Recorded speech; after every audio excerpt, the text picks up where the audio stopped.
I made a video a few days ago about spending your Bitcoin and not taking profit. So instead of selling your Bitcoin and holding on to something else, let's say you sell your Bitcoin, you buy a rental property, you sell your Bitcoin, you hold on to US dollars, you sell your Bitcoin, you buy some S&P 500. Instead of selling it, my recommendation was to spend it. So don't sell it for profit. Spend it when you need to spend it and use it as a savings account. So this person here said, I don't agree with Jat. I don't think you should spend BTC. I think the counterparty risk for borrowing against Bitcoin will reduce and can be insured against. So better to do that than to sell. I asked the person, I was using voice to text here, so it spelled this wrong. How do you insure against Bitcoin that's stolen from you? It can't be replaced. So Bitcoin is something that you can't replace. Once there's 21 million, nobody can create more of it. If you have one Bitcoin, for you to replace that Bitcoin, let's say you sell it or you lose it or something happens, for you to replace that Bitcoin is going to cost you more and more and more over time. And at some point, you won't be able to replace it because it'll be way too expensive. So let's say, for example, Peter Schiff was told to buy 50,000 Bitcoin for $1 each by Max Kaiser. I think it was in 2011, 2010, whatever the date was. But he was told to buy 50,000 Bitcoin. He didn't buy it. Today, you can see him constantly talking about how Bitcoin is going to zero, it's worthless, because he was wrong at that point. He couldn't buy Bitcoin. He couldn't buy 50,000 Bitcoin today, even if he wanted to. That 50,000 Bitcoin is worth $5 billion. So if you think about it, let's say you don't want to spend your Bitcoin. Let's say instead of spending your Bitcoin, instead of selling your Bitcoin and then buying whatever you need with it, that's what I mean by spending. So let's say, for example, you need a water bottle. You don't have the money for a water bottle. You sell a little bit of your Bitcoin. Of course, that's just an example, but you sell a little bit of your Bitcoin, you buy the water bottle, and in the future, whenever you have savings, whenever you earn more money back, you buy back that Bitcoin or you buy more Bitcoin. And over time, you keep adding to your stack. Whenever you need cash, you sell some Bitcoin and you buy whatever you need with it. You can also have an emergency fund, but most people don't like that idea. Of course, they don't want to get rid of their Bitcoin. They've heard Michael Saylor tell them that you never sell your Bitcoin, you never give away your Bitcoin, but they don't look at it from the right perspective. Michael Saylor is an institutional holder. He can get loans at very low rates and he can have his loans locked in. They can't be called. He can't be asked to pay back his loans at some point in the future because he has an agreement that he has to pay it back in 5 years. If you borrow money against your Bitcoin, let's say you need 1 Bitcoin worth of savings. You have 100 Bitcoin, you need 1 Bitcoin worth of savings to spend on something, and you need to give whoever lends you fiat money, you have to give them 2 Bitcoin. They have to hold it in custody. If something happens to them, you lose that 2 Bitcoin. Instead of giving away 1 Bitcoin and in the future at some point replacing it, what you're doing is you're giving away 2 Bitcoin. You're expecting that company to hold on to that Bitcoin, keep it safe for you. But the thing is that it can't be replaced.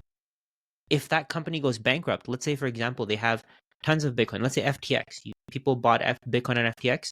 They left it on there. FTX went bankrupt, and now they never get their Bitcoin back. So you have to think about the potential of what could happen here.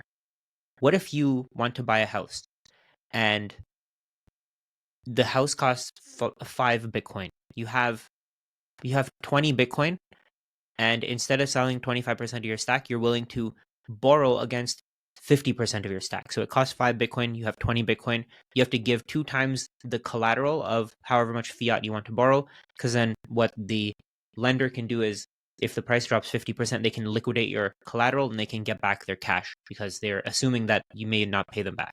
So in this case, instead of spending 25% of your stack, you have to give this company, whoever you're borrowing from, you have to give them 50% of your stack. So instead of giving away 25% of your stack, you're now risking double.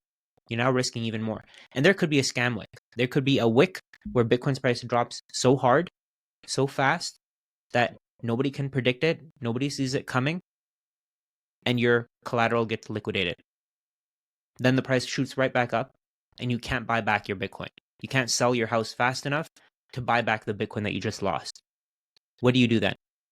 You lose half of your stack because some exchange had a massive sell order at the market and they couldn't find buyers to purchase that Bitcoin and the prices drops. And Who knows how your lender is going to deal with your collateral? What if they immediately liquidate it? What if they sell your collateral? They clear your loan. You lose 50% of your Bitcoin. Now you have 10 Bitcoin and a house. Instead of having 15 Bitcoin and a house, you lost that 10 Bitcoin that this lender took from you as collateral, and now you can't do anything about it. So you're in a worse position now than if you had just sold your Bitcoin, your 5 Bitcoin, get rid of your 5 Bitcoin, buy the house, and you're good to go. You have the house free and clear. You have no debt. You have no institution that's holding your Bitcoin for you. That's the thing here. So a lot of people think it can be insured against. How do you insure against something when you can't replace it? How do you insure? You can get life insurance, but you can't come back to life. That's like what Bitcoin is. They can give you fiat currencies, but what's the value of the Bitcoin going to be in the future? What's the value of the Bitcoin? What's the value of a human life? You can insure, you can get life insurance, but if you get hit by a car, were you worth more to your family, or let's say the $500,000 policy that they get to cash in? In 10 years, that $500,000 is going to be worth even less than it's worth today. So when you say that you can insure against the counterparty risk for borrowing against Bitcoin, you have to think of it from this perspective. If the insurance company can't replace your Bitcoin, then you're left with less than you started with. FTX, the people who put their money in FTX and didn't get it back, they got back something. So they got paid in fiat currencies. They didn't get back Bitcoin because FTX didn't have the Bitcoin. They gave it away.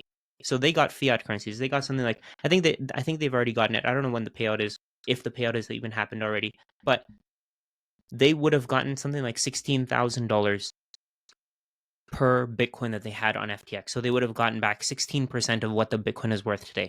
Right now, Bitcoin is worth $100,000. So they would get back $16,000, the price at which FTX collapsed.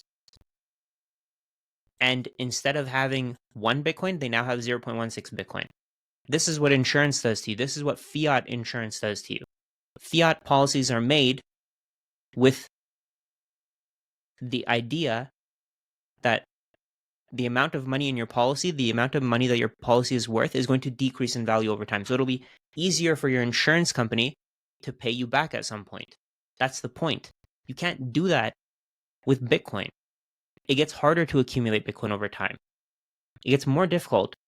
So if you were to risk 50% of your stack, you're going to be out of luck. There's nothing that can happen. If the insurance company or if the lender is lending out your Bitcoin after they give you fiat currencies, they take your Bitcoin, they give you fiat, they put your Bitcoin in a pool of Bitcoin with other people, and then they start lending it out to make a small yield.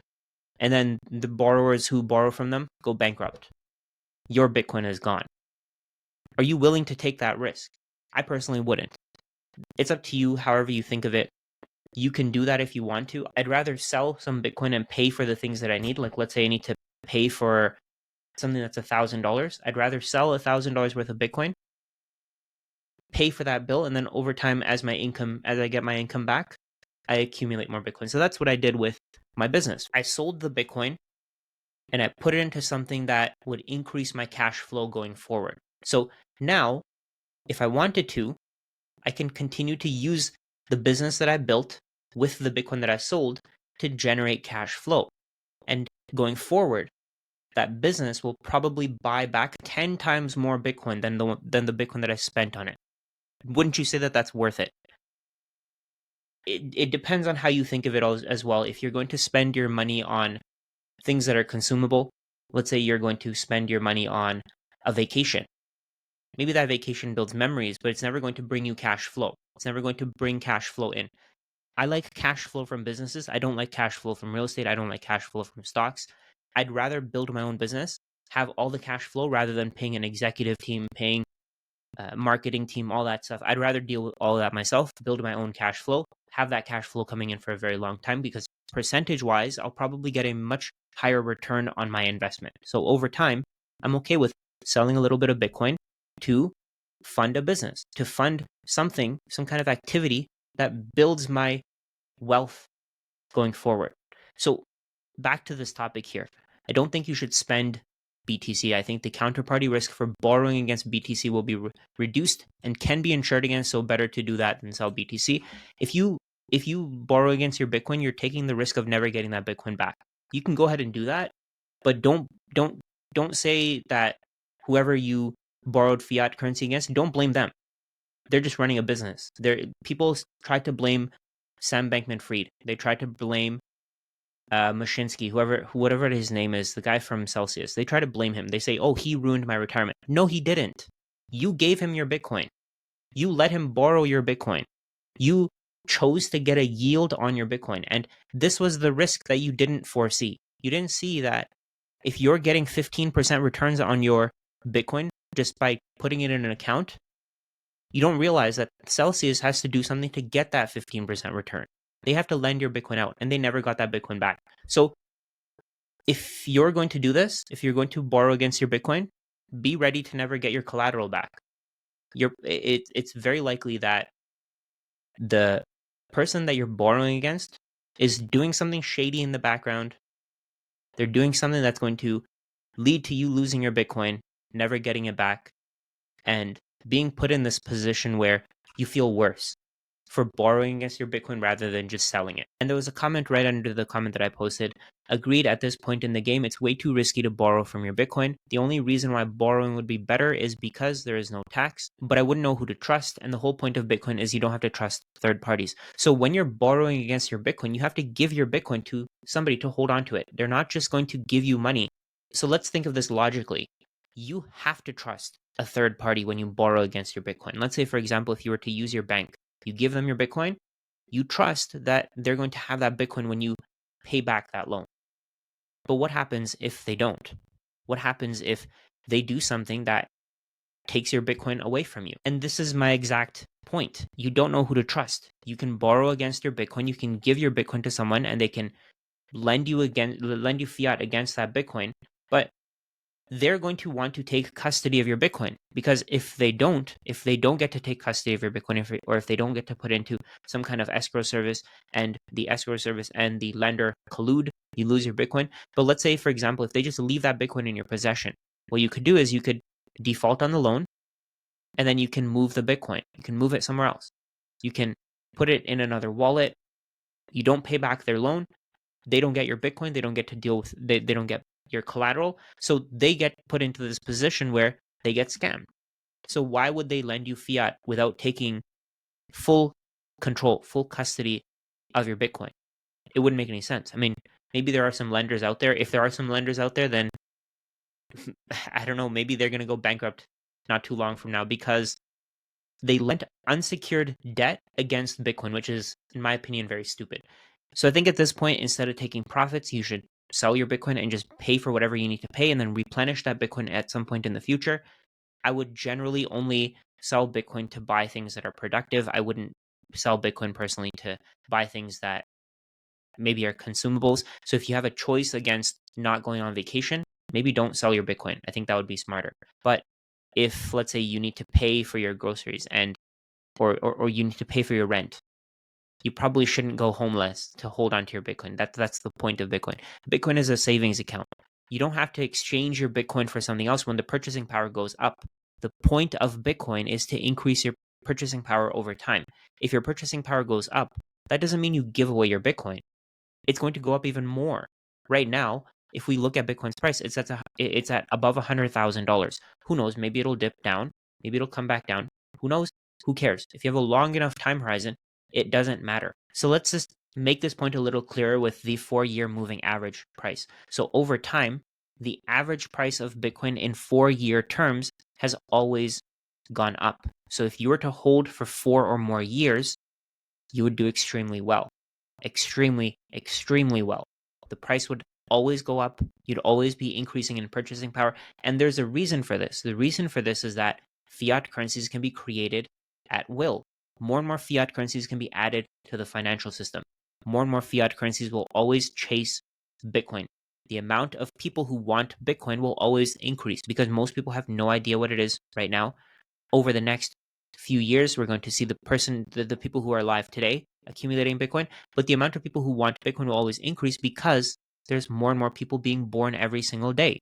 So over time, more and more people will chase Bitcoin.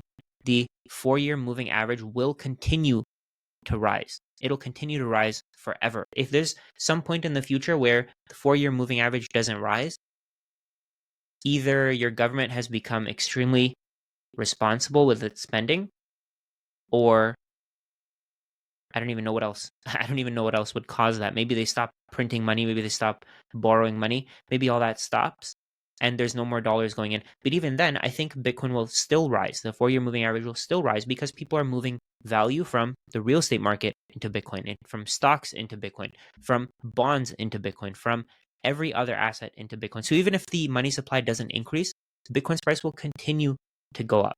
And I want to show you a tweet that I posted today. Bitcoin at 100K, Bitcoin skeptics, Bitcoiners are gambling.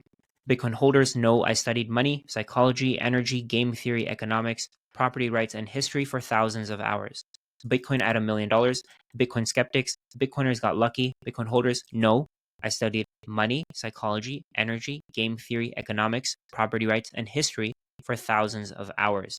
So over time, people will continue to say you got lucky. People will continue to say that you were wrong. People will say that you made the wrong decision. Just think of Bitcoin as a savings account. You don't need to think of it any further than this. It's not more complicated than this. Give away some Bitcoin when you need fiat, when you need to buy something.